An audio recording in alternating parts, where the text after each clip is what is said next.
Bihar news में स्वागत है आपका दोस्तों। मैं हूं फिर दोस्त गनी और आप देख रहे हैं केडीबी लाइव। दोस्तों आज हो चुका है 23 नवंबर 2024। तो आज की पूरे बिहार की टॉप न्यूज लेकर आए हैं आपके लिए। वीडियो शुरू करने से पहले आपसे एक रिक्वेस्ट है कि अगर आप पहली बार इस चैनल पर आए हैं तो फिर चैनल को सब्सक्राइब करके बेल आइकन को प्रेस कर दीजिए और साथ ही वीडियो को लाइक कर दीजिए, अपने दोस्तों के साथ शेयर भी कीजिए। तो चलिए चलते हैं आज की खबरों की ओर। दोस्तों आज बिहार न्यूज की शुरुआत सबसे पहले करेंगे कि बिहार के अररिया में पुलिस ने बड़ी कार्रवाई करते हुए 23 लोगों को गिरफ्तार किया है। जी आपको बता दूं कि 21 नवंबर की रात ग्रामीणों ने पुलिस पर हमला कर दिया था और इसी के आरोप में इन लोगों की गिरफ्तारी हुई है। ग्रामीणों ने हमला करके पुलिस हिरासत में लिए गए एक बदमाश को छुड़ा लिया था। इस मामले में एसपी अमित रंजन ने फॉरबिसगंज एसडीपीओ मुकेश कुमार साहा के नेतृत्व में स्पेशल टास्क फोर्स का गठन किया और टीम जाँच कर रही है। जब पुलिस पर किए गए हमले को लेकर के रात भर छापेमारी की गई। इसके बाद हमलावरों की पहचान करते हुए अब तक कुल 23 लोगों को गिरफ्तार किया गया है। इसकी पुष्टि एसपी अमित रंजन ने की है। पूरा मामला सिमराहा थाना क्षेत्र के औराई पूर्व गांव के ऋषिदेव टोला का है।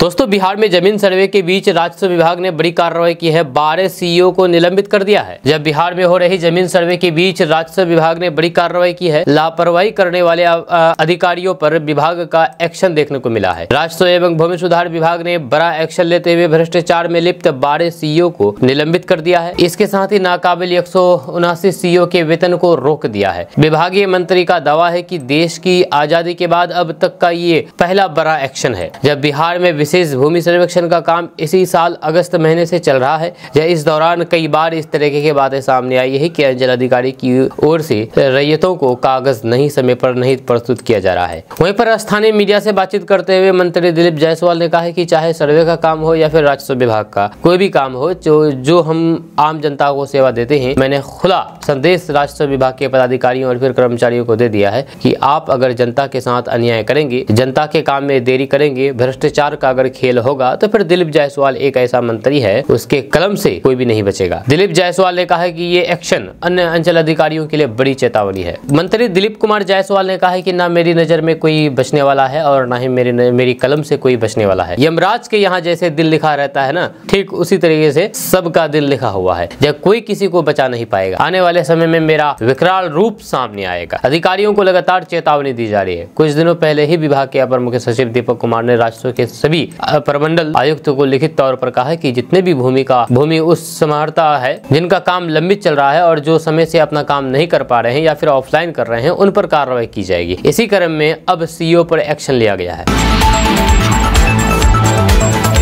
दोस्तों खान सर को तो आप जानते होंगे। खान सर रात के अंधेरे में एक शख्स से मिला है और सुबह मीडिया की सुर्खियों में बना हुआ है। आपको बता दूं कि बिहार की राजनीति में खलबली मच गई है। राजनीतिक हलकों में चर्चा के मुताबिक खान सर जल्द ही मुख्यमंत्री नीतीश कुमार की टीम में शामिल होकर के नई भूमिका अदा करने वाले हैं। जब गुरुवार की देर रात खान सर ने जदयू के राष्ट्रीय महासचिव मनीष वर्मा के आवास जाकर के मुलाकात की। सूत्रों के अनुसार लगभग 1.5 घंटे तक चली मुलाकात में बिहार में शिक्षा की बेहतर के लिए साथ साथ खान सर की जदयू में भूमिका की बात की चर्चा होने लगी है। आपको बता दो कि खान सर ने मनीष वर्मा से मुलाकात से पहले हाल ही में मुख्यमंत्री नीतीश कुमार से भी मुलाकात की थी, जिसके बाद से ही राजनीतिक अटकलें लगनी शुरू हो गई है। आपको बता दूं कि बीते 25 अक्टूबर को नीतीश कुमार ने खान सर से मुलाकात के बाद ही जदयू में जाने की चर्चा शुरू हो गई थी, लेकिन तब खान सर ने फिलहाल राजनीति में जाने से इनकार कर दिया था। अब जदयू के रणनीतिकार और फिर राष्ट्रीय महासचिव मनीष वर्मा से मुलाकात के बाद माना जा रहा है कि भूमिका पर चर्चा हुई है। जब खान सर जदयू में शामिल होते हैं तो फिर बड़ी जिम्मेदारी दी जा सकती है।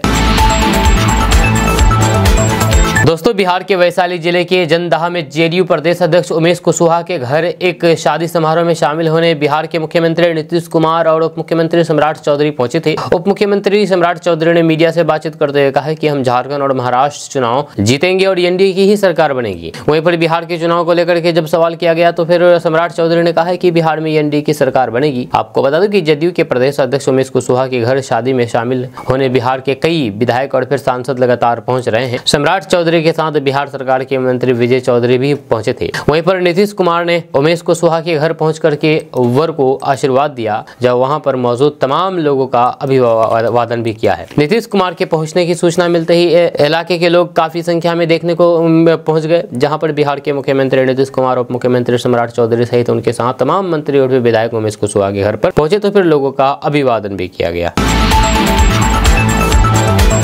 दोस्तों बिहार में सर्दी का कहर तेज हो गया है। आपको बता दूं कि कई जिलों में गहरा कोहरा छाया हुआ है, जिससे दृश्यता बेहद कम हो गई है। भारतीय मौसम विभाग यानी कि IMD के अनुसार अगले कुछ दिनों में ठंड और बढ़ने की संभावना है। इन दिनों पछुआ हवाओं के चलते तापमान में लगातार गिरावट दर्ज की जा रही है। बढ़ते कोहरे से कई परेशानियां खड़ी हो गई है, जैसे साथ ही प्रदूषण का कहर बरस रहा है। जब ठंडी हवा और फिर प्रदूषण का असर बुजुर्गों, बच्चों और फिर बीमार व्यक्तियों पर ज्यादा पड़ सकता है। जानकारी के मुताबिक मधेपुरा, कटिहार, पूर्णिया, भागलपुर, मुजफ्फरपुर, हाजीपुर, किशनगंज और फिर लखीसराय जैसे जिलों में कोहरे का प्रभाव सबसे अधिक देखने को मिल रहा है। ऐसे में दृश्यता कम होने के कारण सड़क दुर्घटनाओं की संभावनाएं बढ़ गई है। जब प्रशासन ने वाहन चलाने वालों को सावधानी बरतने और फिर धीमी गति से वाहन चलाने की सलाह दी है। जब सुबह और फिर देर रात को सफर करने से बचने की भी अपील की गई है। इसके अलावा ठंड के साथ बढ़ते प्रदूषण ने भी लोगों की मुश्किलें बढ़ा दी है। जब हवा की गुणवत्ता खराब होने से श्वास से संबंधित बीमारियों का खतरा बढ़ गया है। अगले कुछ दिनों में ठंड के बढ़ने की भी संभावना जताई जा रही है। आपको बता दूं कि मौसम विभाग का कहना है कि अगले कुछ दिनों में ठंड का प्रकोप और बढ़ सकता है। तापमान में और भी गिरावट देखने को मिल सकती है। जो सुबह और रात के समय ठंडी हवाओं का दौर जारी रहेगा। IMD यानी कि मौसम विभाग ने चेतावनी दी है कि लोग सतर्क रहें और फिर ठंड से बचाव के सभी उपाय करें। मौसम विभाग ने लोगों को गर्म कपड़े पहनने, गर्म भोजन करने और फिर जरूरत पड़ने पर ही बाहर निकलने की सलाह दी है। बच्चों और फिर बुजुर्गों को विशेष ध्यान रखने की सलाह दी है। दोस्तों जब भी अच्छी सड़कों की बात होती है तो हम दिल्ली, मुंबई या फिर बड़े शहरों को याद करने लगते हैं, लेकिन बिहार की भी तस्वीरें, तकदीरें बदलने वाली है। बड़े शहरों को छोड़िए, अब आने वाले समय में बिहार अमेरिका के बराबर हो जाएगा। जी हाँ, केंद्रीय मंत्री नितिन गडकरी ने इस बारे में ऐलान कर दिया है। नितिन गडकरी गया के कार्यक्रम में पहुंचे थे। नितिन गडकरी ने कहा है कि 2029 में जब भारतीय जनता पार्टी नीति NDA सरकार की सत्ता में 15 साल पूरा करेगा, तब तक बिहार में राष्ट्रीय राजमार्ग का नेटवर्क अमेरिका के बराबर हो जाएगा। जब सड़क परिवहन और फिर राजमार्ग मंत्रालय का प्रभार संभाल रहे नितिन गडकरी ने बोध गया में लगातार 2 कार्यक्रमों को संबोधित करते हुए ये बातें कही है। उन्होंने कहा है कि हमारी सरकार सड़क आधारभूत संरचना के मामले में तेजी से प्रगति कर रही है और बिहार में भी दिख रहा है। मैं वादा करता हूं कि मौजूदा 5 साल के कार्यकाल के बाद जब हम सत्ता में 15 साल पूरे कर लेंगे तो फिर बिहार का सड़क नेटवर्क अमेरिका के बराबर हो जाएगा। नितिन गडकरी ने कहा है कि पिछले कुछ वर्षों में बिहार के सड़क नेटवर्क में जबरदस्त सुधार हुआ है। जो NDA सरकार आगे भी विकास के लिए काम करती रहेगी। उन्होंने इन अवसरों पर 3,700 करोड़ रुपए की परियोजनाओं का उद्घाटन और शिलान्यास किया है। दोस्तों बिहार सरकार ने बिहार के सरकारी अस्पतालों में स्वास्थ्य सेवाओं को सुधारने के लिए 3326 ड्रेसरों की भर्ती की प्रक्रिया शुरू करने जा रही है। यह भर्ती प्रक्रिया बिहार तकनीकी सेवा आयोग के माध्यम से की जाएगी। स्वास्थ्य मंत्री मंगल पांडे ने इस भर्ती का ऐलान करते हुए कहा कि ये बहाली बिहार के सरकारी अस्पतालों में मरीजों को बेहतर इलाज की सुविधा प्रदान करने के उद्देश्य से की जा रही है। इसके लिए बिहार तकनीकी सेवा आयोग को अधियाचना भेज दी गई है। आपको बता दूं कि इस भर्ती से न केवल अस्पतालों में कामकाजी कर्मचारियों की कमी दूर होगी, बल्कि युवाओं को रोजगार के नए अवसर भी मिलेंगे। यह सरकार की योजना है कि ड्रेसरों की नियुक्ति से अस्पतालों में मरीजों की देखभाल और फिर इलाज की प्रक्रिया और फिर अधिक प्रभाव और फिर सुविधाजनक हो सके। आपको बता दूं कि आवेदन प्रक्रिया के बारे में अगर बात की जाए तो भर्ती प्रक्रिया बिहार तकनीकी सेवा आयोग द्वारा की जाएगी। वहीं पर योग्यता के बारे में अगर बात किया जाए तो ड्रेसर की भर्ती के लिए आवश्यक शैक्षिक योग्यता और फिर अन्य शर्तों के बारे में विस्तार से जानकारी द्वारा जल्द जारी कर दी जाएगी। दोस्तों ऑटो चालकों पर महंगाई की मार पड़ी है, क्योंकि गैस कंपनी से सुबह सुबह बुरी खबर सामने आई है। 2 रुपए CNG के दाम बढ़ा दिए हैं। आपको बता दूं कि महानगर गैस लिमिटेड ने CNG की कीमतों में 2 रुपए प्रति किलोग्राम की बढ़ोतरी का ऐलान कर दिया है। नई दरें 22 नवंबर से लागू हो गई है, यानी कि कल से ही लागू हो गई है। जिसके बाद पूर्णिया, पटना समेत आसपास के क्षेत्रों में CNG का रेट बढ़ गया है। इस घोषणा का सीधा असर महानगर गैस लिमिटेड के शेयर पर भी देखने को मिलेगा। MGL के शेयर में करीब 3% की तेजी दर्ज की गई है और ये 1160 रुपए के आसपास कारोबार कर रहा है। ये उछाल सरकार द्वारा हाल ही में घरेलू गैस आवंटन में कटौती के फैसले के बाद आया है, जिसकी वजह से कंपनी ने CNG की कीमत बढ़ाने का निर्णय लिया है। केंद्र सरकार ने सोमवार से शुरू हो रहे संसद शीतकालीन सत्र के लिए वक्फ संशोधन बिल समेत 16 विधेयक सूचीबद्ध किए हैं। इनमें 5 नए विधेयक भी शामिल हैं। इन 5 प्रस्तावित कानूनों में एक सहकारी विश्वविद्यालय स्थापना से जुड़ा हुआ विधेयक भी है। यह दरअसल संसद का शीतकालीन सत्र 25 नवंबर से शुरू होकर के 20 दिसंबर तक चलेगा। सरकार ने इस सत्र की कार्यसूची में 16 विधेयक सूचीबद्ध कराए हैं। इसमें से 5 विधेयक नए हैं। इसके अलावा बाकी लंबित विधेयक हैं। लंबित विधेयकों में वक्फ संशोधन विधेयक भी शामिल शामिल है या जिसे दोनों सदनों की नियुक्ति समेत समिति द्वारा लोकसभा में अपनी रिपोर्ट सौंपने के बाद विचार और फिर पारित करने के लिए सूचीबद्ध किया गया है। यह समिति को शीतकालीन सत्र के पहले सप्ताह के आखिरी दिन अपनी रिपोर्ट सौंपने के लिए कहा गया है। शीतकालीन सत्र 20 दिसंबर तक चलेगा। जहाँ वहीं पर पूर्व राष्ट्रपति रामनाथ कोविंद की अध्यक्षता वाली समिति की रिपोर्ट पर आधारित वन नेशन वन इलेक्शन से जुड़ा कोई भी विधेयक फिलहाल सूचीबद्ध नहीं है। यह मंत्रिमंडल इस रिपोर्ट को मंजूरी दे चुका है। यह सरकार द्वारा सूचीबद्ध अन्य विधेयक पंजाब न्यायालय विधेयक हैं। बिहार में इंटर और मैट्रिक के टॉपर्स सम्मानित होंगे। आपको बता दें कि बिहार में 3 दिसंबर को इंटर और मैट्रिक के 75 टॉपर्स छात्र छात्राओं को सम्मानित किया जाएगा। इस दिन मेधा दिवस के मौके पर बिहार विद्यालय परीक्षा समिति 2024 में इंटर और मैट्रिक के टॉपर्स को सम्मानित करेगा। इस दौरान छात्र छात्राओं को 1 लाख रुपए की राशि और फिर लैपटॉप दिया जाएगा। यह जानकारी के मुताबिक मैट्रिक में पूरे राज्य में यानी कि पूरे बिहार में टॉप 10 में रहने वाले और फिर इंटर के तीनों संकाय में टॉप 5 में रहने वाले छात्र छात्राओं को समिति द्वारा पुरस्कृत किया जाएगा। बिहार बोर्ड इसकी तैयारी कर रहा है। आपको बता दूं कि 3 दिसंबर को देश के पहले राष्ट्रपति डॉक्टर राजेंद्र प्रसाद के जन्मदिन के मौके पर बिहार में मेधा दिवस का कार्यक्रम होगा। जब बिहार में हर साल मेधा दिवस इसी दिन मनाया जाता है। इस मौके पर इस सम्मान समारोह आयोजित किया जाएगा, जिसका वेन्यू और पूरा कार्यक्रम जल्द तैयार होगा। आपको बता दूं कि इस कार्यक्रम में इंटर की स्ट्रीम के टॉप 5 में 24 और फिर मैट्रिक के टॉप 10 में 51 छात्र छात्राएं सम्मानित होंगी। इंटर साइंस में टॉप 6 में 9, कॉमर्स में टॉप 5 में 8 और आर्ट्स में टॉप 5 में 5 विद्यार्थी हैं। जब वहीं पर मैट्रिक में टॉप 10 में से 51 विद्यार्थी शामिल है। आपको बता दूं कि बिहार विद्यालय परीक्षा समिति की ओर से इंटर के टॉपर्स को तो 1-1 लाख रुपए दिए जाएंगे। वहीं पर दूसरे स्थान पर रहने वाले छात्र छात्राओं को भी 75-75 हजार रुपए मिलेंगे। वहीं तीसरे स्थान हासिल करने वाले विद्यार्थियों को 50-50 हजार रुपए राशि दी जाएगी। साथ ही उन बच्चों की भविष्य में पढ़ाई को ध्यान में रखते हुए उन्हें लैपटॉप वितरित किए जाएंगे। इसके अलावा किंडल ई बुक रीडर और फिर एक प्रशस्ति पत्र से उन्हें सम्मानित किया जाएगा। दोस्तों, बिहार के मुख्यमंत्री नीतीश कुमार बिहार यात्रा पर निकलने वाले हैं। अब इसको लेकर के बिहार के मंत्री शीला मंडल ने कहा कि मुख्यमंत्री नीतीश कुमार की बिहार यात्रा को चुनाव से नहीं जोड़ना चाहिए। ये चुनाव से जोड़ना उचित नहीं है। आपको बता दूं कि बिहार की परिवहन मंत्री शीला मंडल ने कहा कि मुख्यमंत्री नीतीश कुमार की बिहार यात्रा को चुनाव से जोड़ना उचित नहीं है। साथ ही साथ मंत्री शीला मंडल ने कहा है कि इससे पहले भी वे कई बार आम जनता के बीच जाते रहे हैं। जहाँ इस कार्यक्रम बिहार विधान परिषद के मुख्य सचेतक संजय कुमार सिंह के उर्फ गांधी जी मौजूद रहे।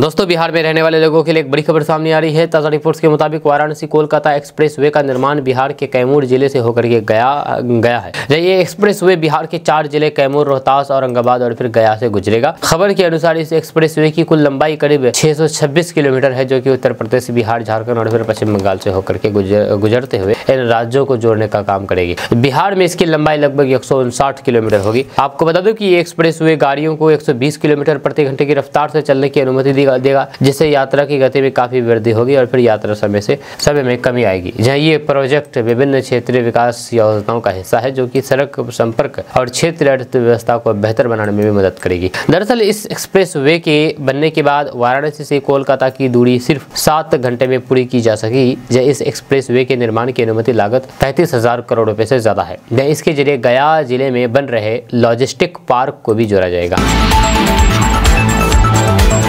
दोस्तों, बिहार बीजेपी नेताओं का दिल्ली में जमावड़ा लग रहा है। जी आपको बता दूं कि बिहार में भारतीय जनता पार्टी यानी कि बीजेपी अध्यक्ष डॉक्टर दिलीप कुमार जायसवाल समेत अन्य नेता दिल्ली पहुंच गए हैं। दोनों डिप्टी सीएम सम्राट चौधरी और विजय सिन्हा भी साथ हैं। दिल्ली में केंद्रीय कपड़ा मंत्री गिरिराज सिंह के आवास पर शुक्रवार को बिहार बीजेपी कोर ग्रुप की बैठक हुई।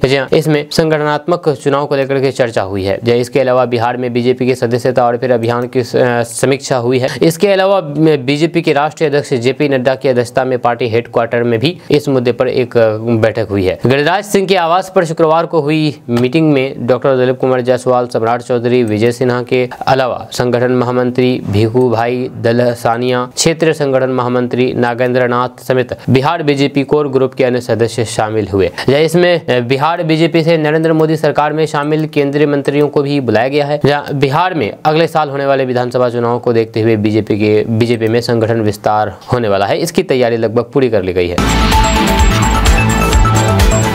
दोस्तों बिहार के सरकारी कार्यालयों में घूसखोरी का मामला सामने आया है। आपको ये भी जानकारी होगी कि बिहार के सरकारी कार्यालयों में घूसखोरी का कोई नया मामला नहीं है। भले ही आप नाक भी रगड़ लीजिए, लेकिन बिना रिश्वत लिए बिहार के सरकारी कार्यालयों में कोई भी काम नहीं होता है। ताजा मामला बिहार के जहानाबाद से सामने आया है, जहां पर CDPO कार्यालय में भ्रष्टाचार का खेल खेला जा रहा है। जब मखदुमपुर CDPO कार्यालय में तैनात सुपरवाइजर का रिश्वत लेते हुए वीडियो सोशल मीडिया पर तेजी के साथ वायरल हो रहा है। दरअसल जहानाबाद में घूसखोरी का एक वीडियो सोशल मीडिया पर तेजी के साथ वायरल हो रहा है। वायरल वीडियो में एक महिला कुछ कागजात के साथ पैसा ले रही है। वायरल वीडियो को लेकर के दावा किया जा रहा है कि ये वीडियो मखदुमपुर CDPO कार्यालय का है और जो पैसा ले रही है वह मखदुमपुर CDPO कार्यालय में तैनात सुपरवाइजर सावित्री कुमारी है। लोगों का कहना है कि मखदुमपुर की CDPO राजलक्ष्मी कुमारी के आदेश पर ही सावित्री कुमारी हर महीने सभी आंगनबाड़ी सेविकाओं से पैसे की उगाही करती है। यह वायरल हो रहे वीडियो में स्पष्ट तौर पर देखा जा रहा है कि कुछ कागजात के साथ 500 की कई नोट सुपरवाइजर सावित्री कुमारी को दिया जा रहा है और सावित्री पैसा लेकर के गिन रही है। हालांकि KDV लाइव वायरल वीडियो की सत्यता की पुष्टि नहीं करता है। यह घूसखोरी का वीडियो वायरल होने के बाद कई सवाल खड़े हो रहे हैं। जिस जिले के लोग ये सोचने पर मजबूर हैं कि जिस बिहार में सुशासन की सरकार की बात की जाती है, वहाँ कैसे भ्रष्टाचार का खेल चल रहा है। दोस्तों बिहार की सहरसा की बेटी ने बिहार का मान बढ़ाया है, क्योंकि KBC में पहुंच करके अमिताभ बच्चन के सवालों का जवाब दिया है। आपको बता दूं कि सहरसा की एक बेटी ने पूरी दुनिया में बिहार का नाम रोशन किया है। अमिताभ बच्चन फेम कौन बनेगा करोड़पति की हॉट सीट पर पहुंच करके बिग बॉस के सवालों का जवाब दिया। अमिताभ बच्चन का सवालों का जवाब दिया। महिषी की नतिनी सह नौहट्टा प्रखंड के मुरादपुर गाँव की बेटी अपूर्वा चौधरी ने ये बड़ी उपलब्धि हासिल की है। देश के प्रतिष्ठित कार्यक्रम कौन बनेगा करोड़पति में बुधवार को हॉट सीट पर बैठ करके अपूर्वा ने बिहारी परचम लहरा दिया है। अपूर्वा चौधरी की सफलता से गांव ननिहाल सहित बिहार वासी उस पर गर्व महसूस कर रहे हैं। मिल रही जानकारी के अनुसार अपूर्वा बचपन से ही पढ़ने में काफी मेधावी थी। जब उसने BIT मेसरा से MBA करने के बाद एक कंपनी में HR के पद पर कार्यरत हैं। जब नौकरी करते उसकी शादी बैंक अधिकारी रोमिनी चौधरी के साथ हुई और फिर फिलहाल अपने पति के साथ चेन्नई में रह रही है। अपूर्वा पिछले साल भी KBC में आई, लेकिन हॉट सीट पर नहीं बैठ सकी। इस बार अपूर्वा ने KBC के हॉट सीट पर बैठने में सफलता हासिल कर ली है और अपनी प्रतिभा को मुकाम दिया है और फिर कई प्रश्नों का जवाब देकर के एक अच्छी खासी रकम भी जीती है। अब बिहार में अब पशुपालकों को भी अनुदान किसान क्रेडिट कार्ड का फायदा मिलेगा। आपको बता दूं कि पशुपालकों के लिए खुशखबरी है। जल्द ही वैसे पशुपालकों को कृषि के समान ही किसान क्रेडिट कार्ड का फायदा मिलने वाला है। जो पैसे के अभाव में पशुपालन करने में असमर्थ है, उनको यह फायदा मिलने वाला है। दरअसल बिहार सरकार द्वारा पशु और मत्स्य पालन को भी कृषि का दर्जा दिया गया है। इसके चलते गव्य विकास और फिर मत्स्य विभाग में अब कृषि की तर्ज पर ही पशु और फिर मत्स्य पालन के लिए किसानों को किसान क्रेडिट कार्ड की सुविधा दी जाएगी। गौरतलब है कि आर्थिक तंगी की वजह से कई पशुपालक मवेशियों और फिर मत्स्य पालक मछलियों के चारे को सही से चारा नहीं दे पा रहे हैं, जिससे उसमें समुचित विकास नहीं होने की वजह से उन्हें कम मुनाफा हो रहा है। लेकिन अब कम ब्याज दर पर ऋण की सुविधा मिलने से पशुपालकों को अपने दुधारू पशुओं सहित अन्य पशुओं और फिर मत्स्य पालकों को मछलियों के चारे के लिए परेशान नहीं होना पड़ेगा। इससे उसकी आमदनी बढ़ने से उसकी आर्थिक स्थिति में बदलाव होगा। गव्य और मत्स्य प्रबंधक के लिए किसान क्रेडिट कार्ड में कृषि की राशि की बाध्यता नहीं है। जानकारी के अनुसार इसमें 50,000 न्यूनतम और फिर यूनिट के मुताबिक ऋण दिए जाने का प्रावधान लागू किया गया है। इसके लिए उन्हें 7% ब्याज देना होगा। इसके अलावा जो लाभार्थी समय से ऋण की राशि का भुगतान करेंगे, उन्हें ब्याज दर पर 3% का अनुदान दिया जाएगा। ऐसे में उन्हें ऋण की राशि का 4% ब्याज ही भरना होगा, जबकि 90 दिनों तक ऋण की राशि जमा नहीं करने पर उसे NPA घोषित कर दिया जाएगा, जिससे सख्ती से ऋण की राशि वसूली जाएगी।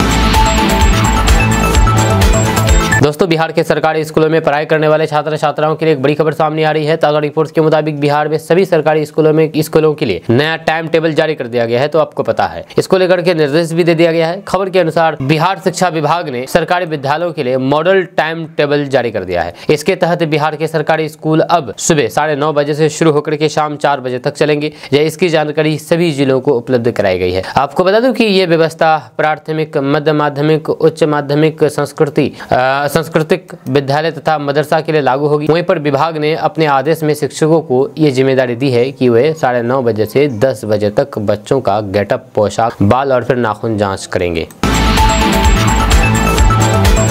दोस्तों दोस्तों बिहार में रहने वाले लोगों के लिए एक बड़ी खबर सामने आ रही है। ताज़ा रिपोर्ट्स के मुताबिक बिहार के किसान अपनी भूमि पर जमीन पर सोलर प्लांट स्थापित कर सकते हैं या फिर अपनी जमीन को लीज रेंट पर देकर के पैसे कमा सकते हैं। इसको लेकर के दिशा निर्देश जारी कर दिया गया है। खबर के अनुसार Bihar state power generation company limited ने 1121 विद्युत उपकेंद्रों से जुड़े हुए 3681 कृषि और फिर मिश्रित फीडरों के सोलराइजेशन के लिए निविदा जारी की है। इस योजना के तहत किसान अपनी भूमि पर यानी कि जमीन पर सोलर प्लांट लगा करके पैसे कमा सकते हैं। आपको बता दूं कि ये निविदा अकेले या फिर 3 सदस्यों के संघ के रूप में भाग लिया जा सकता है। तकनीकी या फिर वित्तीय शर्त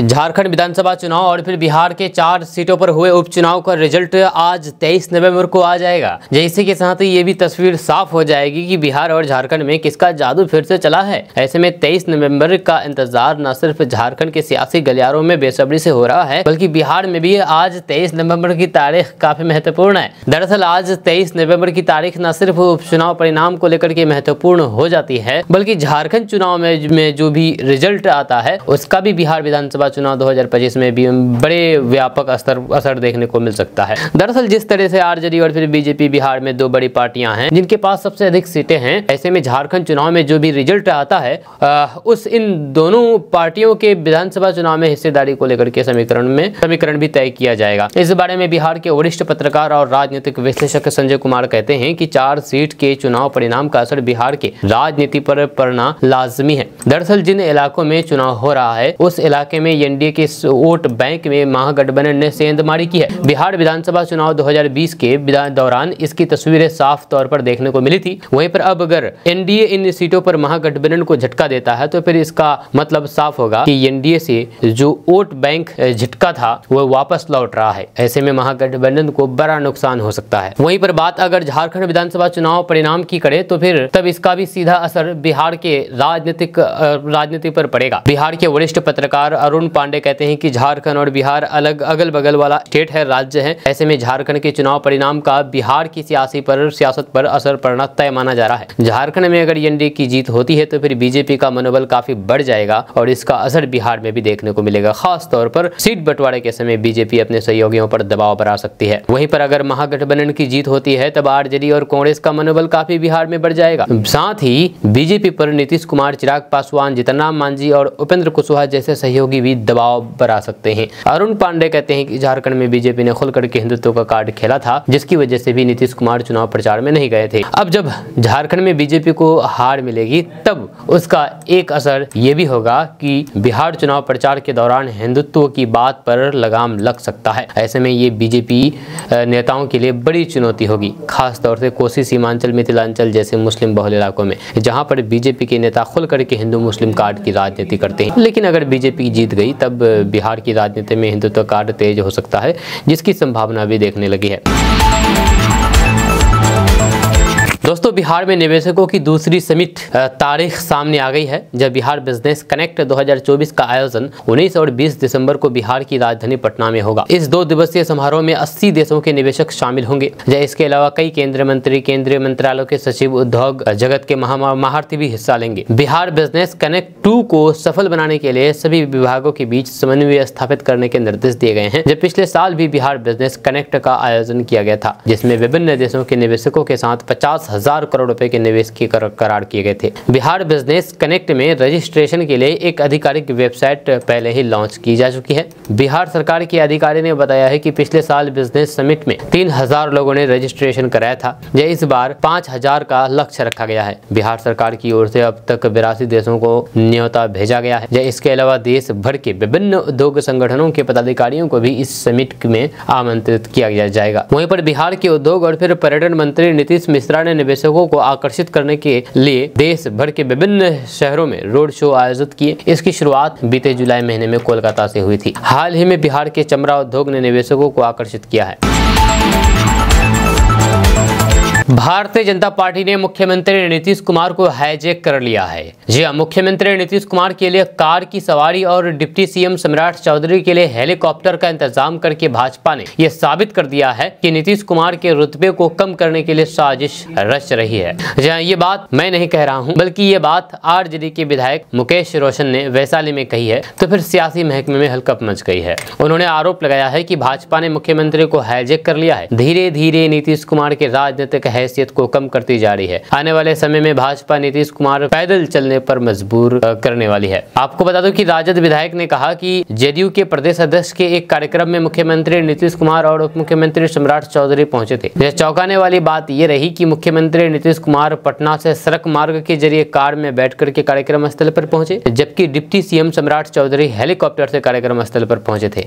ये देख करके सब दंग रह गए। मुकेश रोशन ने कहा है कि उड़न खटोले में उड़ते अपने उप मुख्यमंत्री के सामने जिस तरह सीएम नीतीश कुमार सड़क पर दिखे, उससे लगता है कि आने वाले समय में कहीं वह नीतीश कुमार को पैदल न कर दे। इधर कार्यक्रम में शामिल हुए डिप्टी सीएम सम्राट चौधरी से जब सवाल पूछा तो उन्होंने कहा कि आने वाले विधानसभा चुनाव नीतीश कुमार के नेतृत्व में ही लड़ाया जाएगा। जदयू भाजपा के गठबंधन को लेकर के सम्राट चौधरी ने साफ कर दिया है कि नीतीश कुमार के नेतृत्व को लेकर के गठबंधन में कोई भी संशय नहीं है।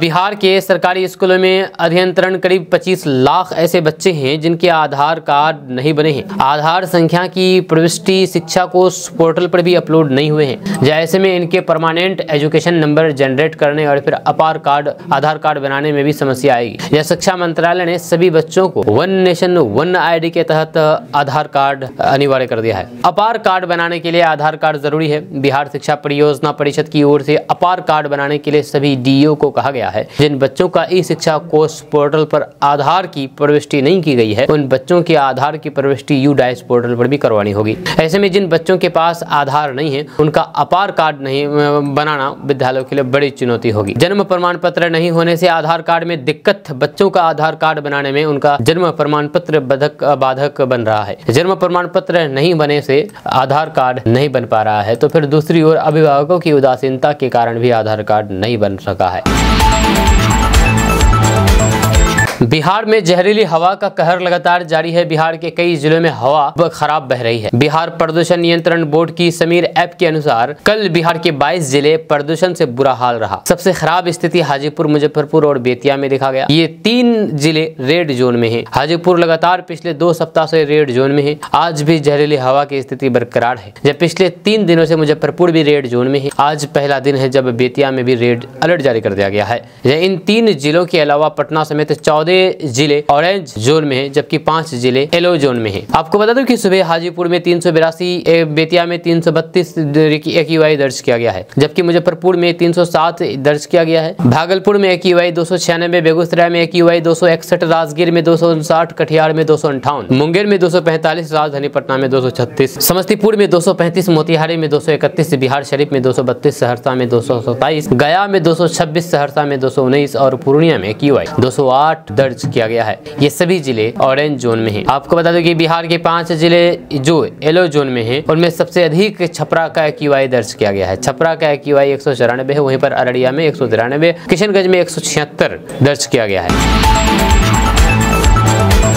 दोस्तों, जिस्म फरोशी और फिर मानव तस्करी पर लगाम लगाने के लिए पूरे बिहार के होटलों और फिर देह व्यापार से जुड़े हुए स्थानों पर छापेमारी कर रही बिहार पुलिस इन दिनों देह व्यापार और फिर मानव तस्करी को रोकने के लिए पूरे बिहार में वेश्यावृत्ति से जुड़े होटलों और ठिकानों पर छापेमारी कर रही है। इसी क्रम में पुलिस ने बुधवार को जहानाबाद में छापेमारी करके 10-12 लड़के लड़कियों को आपत्तिजनक हालात में पकड़ा है। फिलहाल सभी को हिरासत में लेकर के पूछताछ की जा रही है। ये प्रक्रिया जहानाबाद के रेलवे स्टेशन क्षेत्र स्थित मधुबन स्टेट हाउस से की गई है। आपको बता दूं कि कई युवक युवतियां आपत्तिजनक हालात में मिले हैं। इस संबंध में अनुमंडल पदाधिकारी का कहना है कि गुप्त सूचना मिली थी कि मधुबन स्टेट हाउस में गलत काम चल रहा है। इसी सूचना के आधार पर एक टीम गठित करके छापेमारी की गई। छापेमारी में 10 से अधिक युवक युवतियों को हिरासत में लिया गया। यह सभी से पूछताछ की जा रही है। रेस्ट हाउस के मैनेजर की भी तलाश की जा रही है। लोग ये जानकर के हैरान है कि आखिर ये रैकेट जिला मुख्यालय के बेहद व्यस्त इलाके में चलाया जा रहा है। अब पुलिस सभी बिंदुओं पर जांच कर रही है। जब पुलिस ने रेस्ट हाउस को अब सील करके कार्रवाई शुरू कर दी है।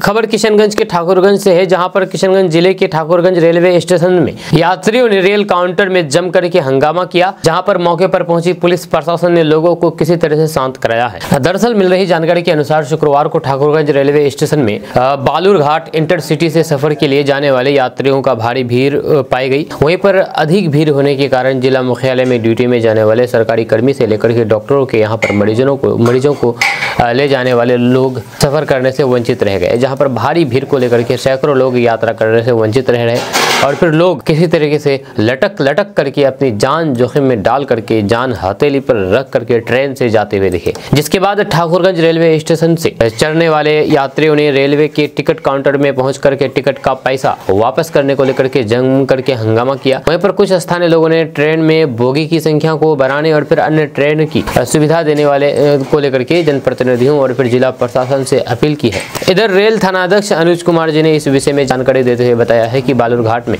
मेले का आयोजन हुआ है, जहां इस मेले को देखने के लिए लोगों की भीड़ आज काफी थी, इसलिए ठाकुरगंज रेलवे स्टेशन से लोग चढ़ने से वंचित रह गए। जिसके बाद टिकट वाले करीब 50 यात्री काउंटर पर आए और फिर पैसे वापसी की मांग करने लगे। जिसके बाद मौके पर पहुंच करके रेल अधिकारी से बातचीत करके सभी का टिकट का वापसी करके लोगों को शांत कराया गया। आपका इसके बारे में क्या कहना है, नीचे कमेंट बॉक्स में कमेंट करके जरूर बताइएगा।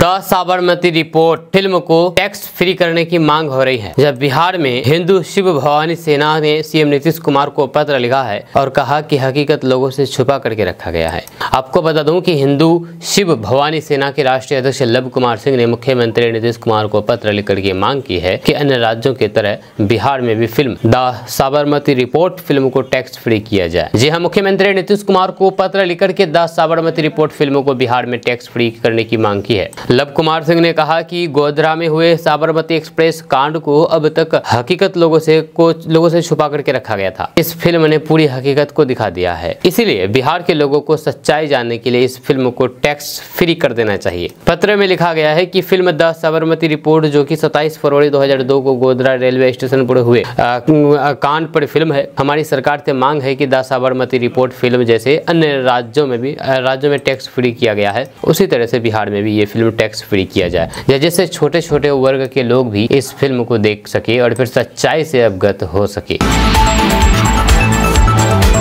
दोस्तों, उपेंद्र कुशवाहा बिहार यात्रा पर निकले हुए हैं और बिहार यात्रा के तहत वे जमुई पहुंचे। इस दौरान उन्होंने कहा है कि बिहार में एंटी इनकम्बेंसी नहीं है, 20 साल की एनडीए सरकार पर ही लोगों को भरोसा है। बिहार में एनडीए की सरकार और फिर दिल्ली में केंद्र सरकार दोनों ही अच्छा काम कर रही है। 2014 से प्रधानमंत्री नरेंद्र मोदी के नेतृत्व में सरकार बनी है और बिहार में 20 साल से नीतीश कुमार के नेतृत्व में इतना अच्छा काम हो रहा है। उपेंद्र कुशवाहा ने बताया है कि अब लोगों को लगता है कि यही सरकार काम करने वाली है। स्वाभाविक रूप से इस सरकार को और भी मौका देंगे तो अच्छा काम होगा। एनडीए सरकार के काम हर जगह दिख भी रहा है। सड़कों का जाल बिछ गया है, बिजली घर घर पहुंच गई है, गरीब लोगों का घर बन गया है, पीने का पानी आ गया है, शौचालय बन गया है। गरीब लोगों के इलाज के लिए प्रधानमंत्री ने 5 लाख तक फ्री व्यवस्था की है। उन्होंने कहा है कि अब तो 70 साल के लोगों को भी इस योजना का लाभ मिल रहा है, इसलिए इस बार भी एनडीए की ही सरकार बनेगी।